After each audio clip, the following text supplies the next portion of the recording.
የኢትዮጵያ ቴሌቪዥን የስፖርት ዘገባ የክብር አጋራችን ሲንቄ ባንክን ከልብ እናመሰግናለን። ለዜና ኢትዮጵያ ወዳዘጋጀንላችሁ ስፖርታዊ መረጃዎቻችን ተሻገርን። አብርሃም ተስፋዬ ነኝ። አብራችሁን ቆዩ። በወርልድ ቴኳንዶ በ51 ኪሎ ግራም የፍጻሜ ውድድር አብርሃ አዱኛ በሰባተኛ የወርቅ ሜዳሊያ ለኢትዮጵያ አስገኝቷል። አብርሃም በማጣሪያው ጨዋታዎቹ የቱኒዚያ ሌሴቶና አልጄሪያ ተፋላሚዎችን በመርታት ለፍጻሜ የደረሰ ሲሆን በፍጻሜው ግብፃዊውን ማዚድ አህመድን በመርታት ወርቁን ለሀገሩ አስገኝቷል። ትላንት በተደረጉ ውድድሮች ተጨማሪ 4 የናስ ሜዳሊያዎች በሊዲያ ጌታነት፣ በረዴት መለስ፣ በገነት ሙሉጌታና በአብርሃም በቀለ አማካኝነት መገኘታቸውም ተገልጿል።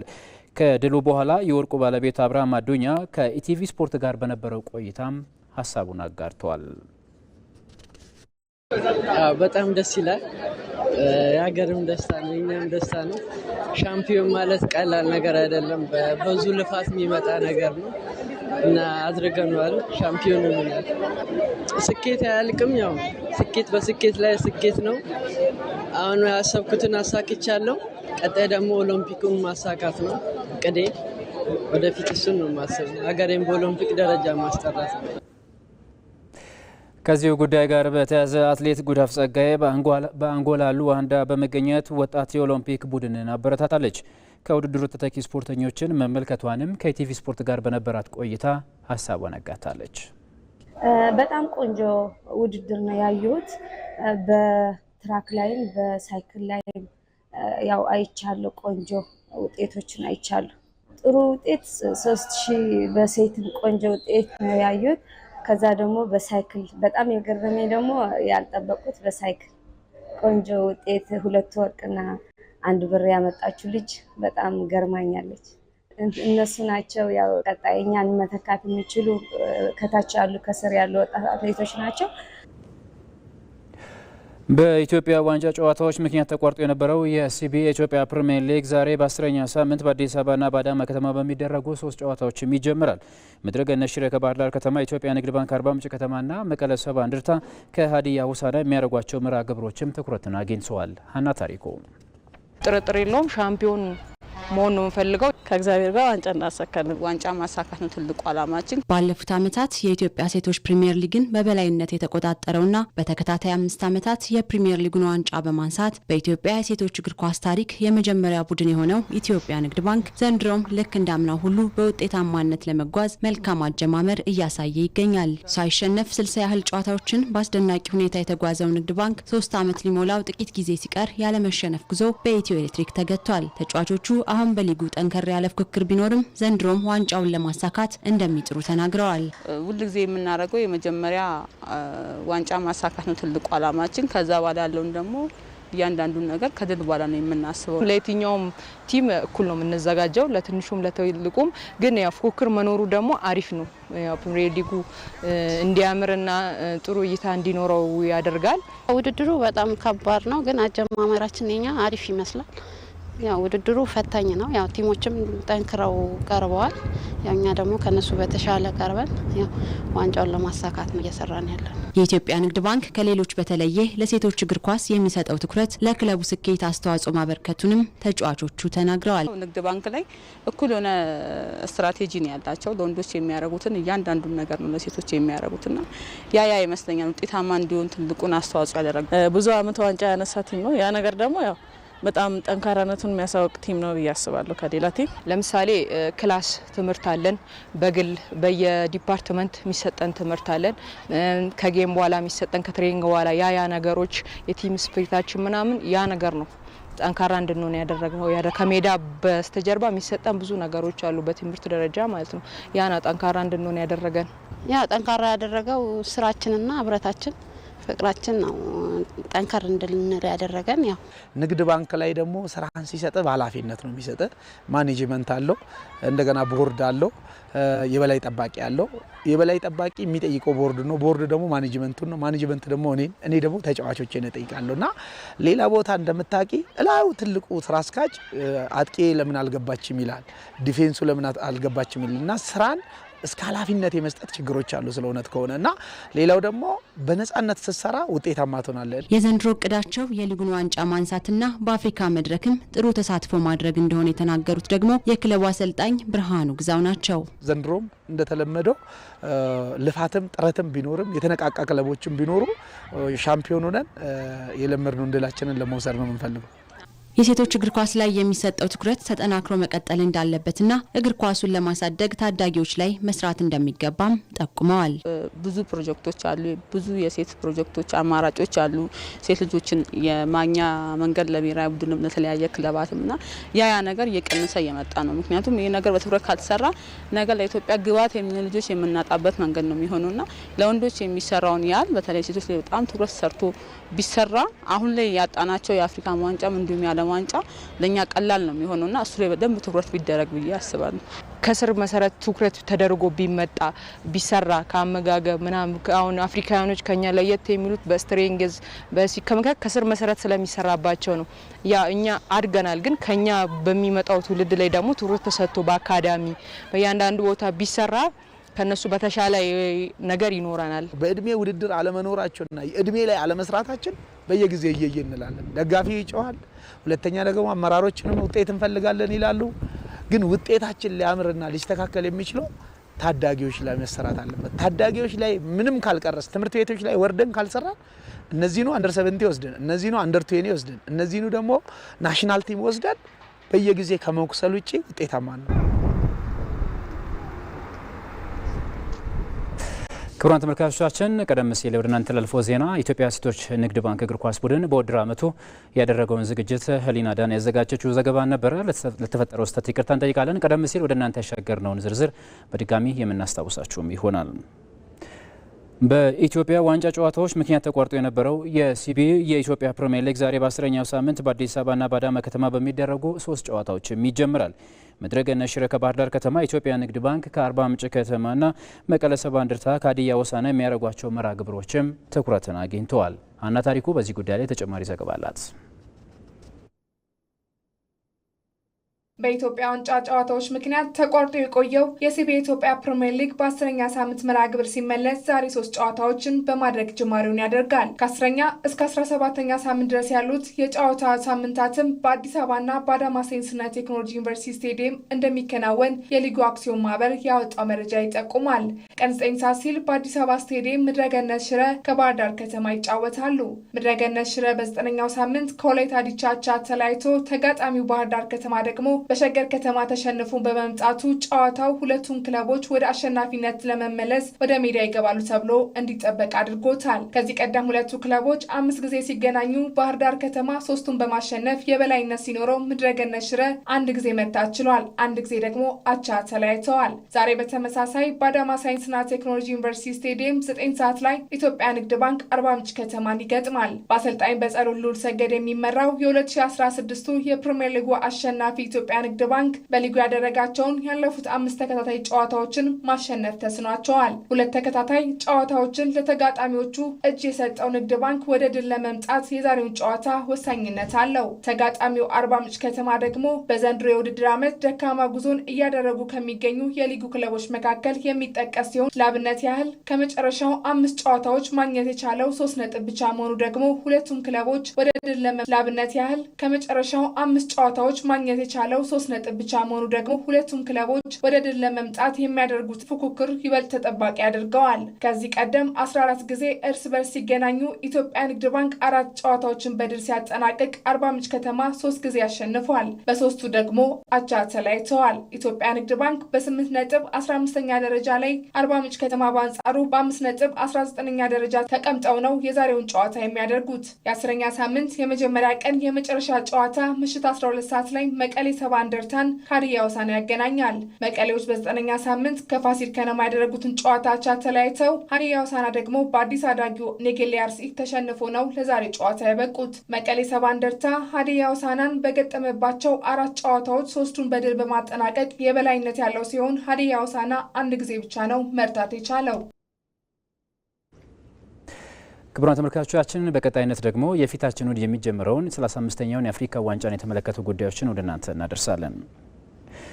የኢትዮጵያ ቴሌቪዥን ከአፍሪካ ዋንጫ ጋር የረዥም ጊዜ ትስስር አለው። የአፍሪካ ዋንጫውን ከ4 አስርት ዓመታት በላይ ቀጥታ ስርጭት ሽፋን በመስጠትም አገልግሏል። የእነዚህ ያለፈው ዓመታት የአፍሪካ ዋንጫ ጉዞና የኢትዮጵያ ቴሌቪዥን ትስስር ምን ይመስላል ሲል ባልደረባችን ድሪስ አህመድ ተከታዩን ዘገባ አሰናድተዋል። ኢትዮጵያ እንደዚህኛው ልጇ ይህኛውንም በዚያ ዘመን ለአፍሪካ ይሁንሽ ብላ በረከተችላት። ያ ልጇም እግር ኳስን ተጫወታት፣ መራትም፣ ስለ አፍሪካ ሆኖ ከፊት ቆመ። የአህጉሩ ሰዎች ይዘው ዘመን ያሻገሩትን ተቋምም ግዙፍ የእግር ኳስ ውድድርም ከአፍሪካዊ ወንድሞቹ ጋር ሆኖ መሰረተ። ከውድድርነት ላለፈ ሚናው አፍሪካ ሁሉ ይገባታል ሲሉ ሱዳን ላይ አንድ ያለውን ታሪክ ተከሉ። በጂብራልታሩ አለት ይርነቃቸው ተሰማ ውለታ ወደ አፍሪካ እግር ኳስ ዋንጫ ምስረታ 68 ዓመታት ወደ ኋላ ወደ አፍሪካ ቀንዷ ሱዳን፣ ወደ አፍሪካውያን ዋንጫ መነሻ ምድር፣ ወደ ጥንታዊቷ የኑቢያ ስልጣኔ መናገሻ ሁሉም የአፍሪካ ዋንጫ መቼት ከዛ ይጀምራል። የአፍሪካና የመላ ጥቁር ህዝቦች የነጻነት ቀንዲሎ ሀገር ኢትዮጵያ ከግብጽና ሱዳን ጋር ሌላ አፍሪካዊነትን የሚያጎላ መልክ ይሆናል ብላ ለነገ ያኖረችው መድረክ በውጣ ወረዶች መሃልም አብቦ እያፈራ ውሎ አድሮም እየጎመራ 35 ሊል ነው። በዚህ መንገድ ያለፉ በ34 የትላንቱ የታጨቁ የድልና የሽንፈት ዜናዎች ዞሮ የሚመለከቷቸው ትዝታዎችም ነበሩ። ነበር ለካ እንዲህ ቅርብ ኖሯልን ህልው ያደረጉት እያንዳንዶቹ ቅጽበቶች እንደ ጊዜያቱ በሩቅ ርቀት የቆሙ እየራቋቸው የሚሄዱ አይደሉም። በትውልዶች መሃል ቀን ጠብቀው በአእምሮ ውል የሚሉ የትላንት ያክል ቅርብ የሆኑ ናቸው። እነዚህን ሁሉ በተለይ ለኢትዮጵያውያን ማን ቅርብ አደረጋቸው፣ ማን አልፎ ያላለፉ አሰኛቸው የሚለው ጥያቄ ሲነሳ ልክ እንደ አፍሪካውያኑ የበኩር እግር ኳስ ውድድር እድሜው 6 አስርታትን እየተሻገረ ያለው የኢትዮጵያ ቴሌቪዥን ይመጣል። ከቀድሞ ቀዳማዊ ኃይለ ሥላሴ ስታዲየም እስካሁኑ የአዲስ አበባ ስታዲየም በእያንዳንዱ እግር ኳሳዊ ሁነቶች ለኢትዮጵያውያን አይንም ጆሮም ሆኗቸዋል። በትላንትም በዛሬም የፓን አፍሪካኒዝሙ ጥንስስ ልሳን የመድረኩ መስራቿ ኢትዮጵያ ሶስተኛውን የአፍሪካ ዋንጫ በእነ መንግስቱ ወርቁና ሉቺያኖ ቫሳሎ ቡድን እዚሁ አስተናግዳ እዚሁ ስታስቀር ደግሞ 6ኛው እንዲሁም 10ኛው የአፍሪካ ዋንጫዎች ወደ ኋላ ተመልሶ በትውስታ በተደጋጋሚ ዘክሯቸዋል። በየዘመናቱ እንዲህ ነበሩ ብሎ አስታውሷቸዋል። አቶ ይድነቃቸው ተሰማ በዛሬው ዕለት የኢትዮጵያ ቡድን ከኡጋንዳ ጋር ሲያመጣጥኑት ምን አይነት ውጤት አይተውበታል? የኢትዮጵያ ፉትቦል መቼም ድሮም እንደምናምንበት የቴክኒክ ደረጃው ከምስራቅ አፍሪካ ሀገሮች የበለጠ ነው። ፈርተነው የነበረው የሰውነት ጥንካሬና የልምምድ ጉድለት በዚህ የተነሳ ይሸነፋሉ ብለን ነው እንጂ በፉትቦል ብልጫ ኢትዮጵያ እንደምትበልጥ እናውቃለን። ዛሬ ያደረጉት ጨዋታ በእውነት ካሰብነው በላይ ነው። ለሁላችንም ከፍ ያለ ደስታ ሰጥቶናል። የፈረንሳዩ ዓለም አቀፍ የቴሌቪዥን ስርጭት ተቋም ቻናል ፍራንስ ኢንተርናሽናል እዚህ ጋር ድልድይ ሆኖ ይመጣል። 1982 የሊቢያው አፍሪካ ዋንጫ የቀጥታ ስርጭቶቹ ጅማሮ ነው።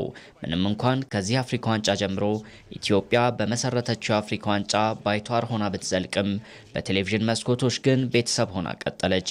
የሰሜንና ምዕራብ አፍሪካ ሀገራት በአመዛኙ የመድረኩን የበላይነት የወሰዱባቸው እነዛ ዓመታት እያንዳንዶቹ የውድድሮቹ ትዕይንቶች በቴሌቪዥን መስኮቶች በኢትዮጵያውያኑ እግር ኳስ አፍቃሪያን የትዝታ ማህደር እንደየዘመን ፈርጃቸው እንዲሰደሩ ሆኗል። በየትውልዶቹ የመጡት አይረሴ ብሔራዊ ቡድኖች በመድረኩ ያንጸባረቁት ኮከቦች ሁሉም 2 ዓመት ጠብቆ በሚመላለሰው መድረክ አብረው ተመላልሰዋል።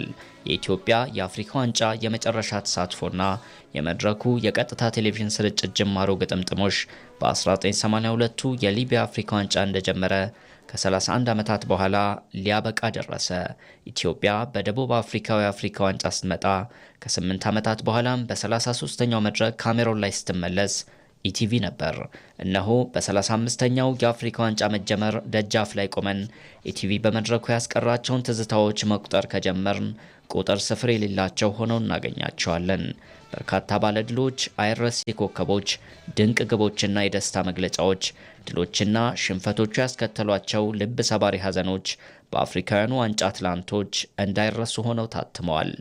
አሁንም ይቀጥላል።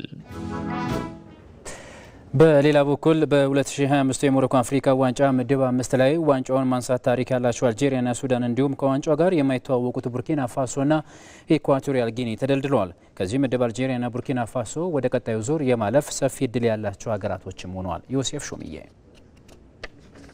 ሞሮኮ የምታስተናግደው 35ኛው የአፍሪካ ዋንጫ የፊታችን እሁድ ሲጀመር 24 ሀገራት በ6 ምድቦች ተከፍለው ለዋንጫው ይፋለማሉ። ከምድባቸው አንደኛና ሁለተኛ ሆኖ ለማለፍ በሚደረገው ትንቅንቅም ምድብ 5 ላይ አልጄሪያ፣ ቡርኪና ፋሶ፣ ኢኳቶሪያል ጊኒና ሱዳን ተደልድለዋል። ከምድቡ የታሪክ የበላይነቱንም አልጄሪያ ትይዛለች። ከ1968 ጀምሮ ለ20 ጊዜ በአፍሪካ ዋንጫው የተሳተፈችው አልጄሪያ በ1990ና 2019 ደግሞ የዋንጫው አሸናፊ ነበረች። በፊፋ የሀገራት የደረጃ ሰንጠረዥ ከአፍሪካ 4ኛ ከዓለም 35ኛ ላይ የተቀመጠችው ሰሜን አፍሪካዊቱ ሀገር በሞሮኮም ለዋንጫው ከሚጠበቁት ተርታ ስሟ ይገኛል። አሰልጣኝ ቭላድሚር ፔትኮቪችም ልምድ ያላቸውን ከወጣት ከዋክብት ጋር አጣምረው የ28 ተጫዋቾች ዝርዝራቸውን ለይተዋል። ሪያድ ማህሬዝ፣ እስማኤል ቤንያሲር እና በ2019 ዋንጫውን ሲያሸንፉ በፍጻሜው ግብ ያስቆጠረው ባግዳድ ቡንዲያም የካበተ ልምዳቸውን ይዘው ወደ ሞሮኮ ያቀናሉ። የዚነዲን ዚዳን ልጅ የሆነው ሉካ ዚዳንም በአልጄሪያ ስብስብ ውስጥ ተካቷል። በቅርቡ ከፈረንሳይ ወደ አልጄሪያ ዜግነቱን የቀየረው የ27 ዓመቱ ግብ ጠባቂ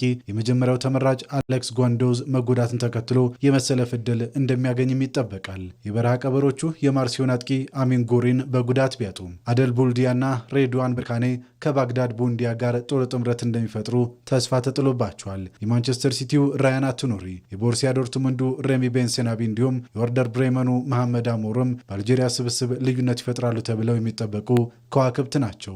ከአልጄሪያ በመቀጠል በምድቡ ከፍተኛ ግምት የተሰጣት ደግሞ ቡርኪና ፋሶ ነች። ከ1978 እስከ 2023 በአፍሪካ ዋንጫው 13 ጊዜ የተሳተፈችው ቡርኪና ፋሶ በ2013 ለፍጻሜ የደረሰችበት አጋጣሚ ትልቁ ውጤቷ ነው። ሁሌም በጠንካራ ተፎካካሪነቷ የምታወቀው ሀገር በሞሮኮ የአፍሪካ ዋንጫም በአሰልጣኝ ብራማ ትራውሬ ትመራለች። አሰልጣኙ ካፍ ከፈቀደው የ28 ተጫዋቾች ዝርዝር 3 ቀንሰው 25 ተጫዋቾችን ይዘዋል። ስብስቡም በአውሮፓ የሚጫወቱ ከዋክብትና በሀገር ቤት የሚገኙ ባለተሰጦችን ያጣመረ ነው። በተከላካይ መስመሩ ላይ የጌንኩ አብዱላይ እንዴና በሊግ 1 ለሎሮ የሚጫወተው አርሰኔ ኮሲ የመጀመሪያ የአፍሪካ ዋንጫ ጨዋታቸውን ያደርጋሉ። የባየር ሌቨርኩሰኑ ኤድሙንድ ታፕሶባ፣ የሬንጀርሱ ያኩባ ዲጋና የፒኤስቪ አይንድሆቨኑ አዳማ ናጋሎም በተከላካይ ስፍራ የሚገኙ ሌሎች ተጫዋቾች ናቸው። በአማካይ ስፍራ ኢብራሂም ብላቴ ቱሬና ለኖሃ የሚጫወተው ጉስታቮ ሳንጋሬ ሲገኙ ማጥቃቱን የሰንደርላንዱ በርትናንድ ትራዮሬና የብሬንትፎርዱ ዳንጎ ታራ ይመሩታል። አሰልጣኝ ባምባ ትራዮሬም ልምድና ተሰጥኦን ያቀናጀው ስብስባቸው በከፍተኛ ደረጃ ለመፎካከር እንደሚያስችላቸው ተናግረዋል። በእርግጥ ባልተመቸ ሁኔታ አስደናቂ ጉዞ ላይ የምትገኘው ሱዳንም ቀላል ግምት የሚሰጣት አይደለችም። ሀገሪቱ አስከፊ የእርስ በርስ ጦርነት ውስጥ ብትሆንም የማጣሪያ ጨዋታዎቹን በጎረቤት ሀገር ለማድረግ የተገደደው ቡድኗ ለ10ኛ ጊዜ በአፍሪካ ዋንጫው መሳተፍ የሚያስችለውን ትኬት ቆርጧል። የ1970 ሻምፒዮኖቹ በጦርነት የተሰቃየ ለሚገኘው ሕዝባቸው አንዳች ተስፋና ተዝናኖትን ለመፍጠር ብርቱ ፍክክር እንደሚያደርጉም ይጠበቃል። ቡድናቸውን በኳታር ሲያዘጋጁ የሰነበቱት አሰልጣኝ ኩሲያፒያም ወደ ሞሮኮ የምንሄደው ለተሳትፎ አይደለም፣ ጠንካራ ተፎካካሪ እንሆናለን ብለዋል። የምድቡ 4ኛው ሀገር ኢኳቶሪያል ጊኒም 5ኛ የአፍሪካ ዋንጫ ተሳትፏን ታደርጋለች። በጥብቅ መከላከልና ስለ መልሶ ማጥቃት የምታወቀው ኢኳቶሪያል ጊኒ በ2015 5ኛ ደረጃን ይዛ ማጠናቀቋ ይታወሳል። ከቡድኑ ተሰናብተው በርካታ ተጫዋቾች ወደ ኃላፊነት ካልተመለሱ አንጫወትም ማለታቸውን ተከትሎ ዳግም ኃላፊነቱን የተረከቡት አሰልጣኝ ሁዋን ሚቻም በሞሮኮ ጠንካራ ተፎካካሪ ለመሆን 28ቱ